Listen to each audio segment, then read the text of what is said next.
பிரபல யூடியூபர் விஜய் சித்துவோடைய வீடியோக்கள் எப்பவுமே சோசியல் மீடியாவில் ட்ரெண்டிங்ல இடம்பெறும். ரேங்கிங்ல தொடங்கி மொட்டை மாடி பார்ட்டி வரைக்கும் விஜய் சித்துவோடைய கண்டென்ட் ரசிக்க தனி கூட்டமே இருக்கு. அவருடைய அன்றாட நிகழ்வுகளை நண்பர்கள் குழுவோட பகிர்ந்துக்கிறது, என்னடா வாழ்க்கை அப்படிங்கிற பாணியில பேசுறது அப்படின்னு பல வீடியோக்களை வெளியிட்டு இருக்காரு விஜய் சித்து.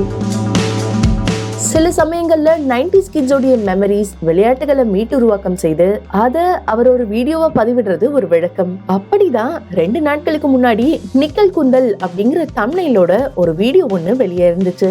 அந்த விளையாட்டின் படி நண்பர்கள் கிட்ட டீல் போட்டுக்கிட்டா உட்காரும் போது அவங்க கிட்ட குந்தல் அப்படின்னும், நிற்கும் போது நிக்கல் அப்படின்னு சொல்லணும். அப்படி ஒருவேளை சொல்ல மறந்துட்டா எதிர்த்தரப்புல இருந்து அடி பலமா விடும்.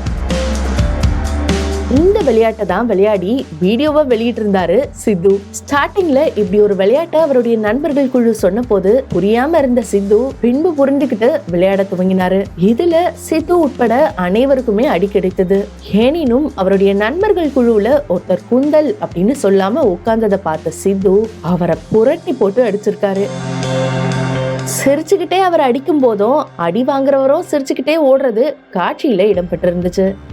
அவன் குந்தல்னே சொல்லடா அப்படிங்கிற காரணத்தோட சித்து புரட்டி எடுக்க ஒரு வழியா உடன் இருந்தவங்க அவரை தடுத்து நிறுத்திருக்காங்க. இதுக்குள்ள அந்த நபரை காலாலையும் சித்து மிதிச்சிருந்தாரு. இந்த நிலையில இந்த வீடியோவை பார்த்த சிலர் விளையாட்டா இருந்தாலும் ஒரு அளவு வேணாமா அப்படிங்கிற பாணியில கமெண்ட் பண்ணியிருந்தாங்க. அது மட்டும் இல்லாம விஜய் சித்து சமீப காலமா விளையாட்டு அப்படிங்கிற பேர்ல கடினமா நடந்துக்கிறதாகவும் கருத்து தெரிவிச்சு வராங்க. மேலும் காமெடி அப்படிங்கிற பெயர்ல அடுத்தவரை எப்படி அடிச்சு உதைக்கலாம் அப்படிங்கிற கருத்துக்களும் எழுந்து வருது. அந்த வீடியோவின் குறிப்பிட்ட பகுதி எக்ஸ் உள்ளிட்ட சமூக வலைத்தளத்துல வைரலான நிலையில அந்த பகுதியை சித்து தரப்பினர் தங்களுடைய யூடியூப்ல ட்ரிம் செய்திருக்காங்க.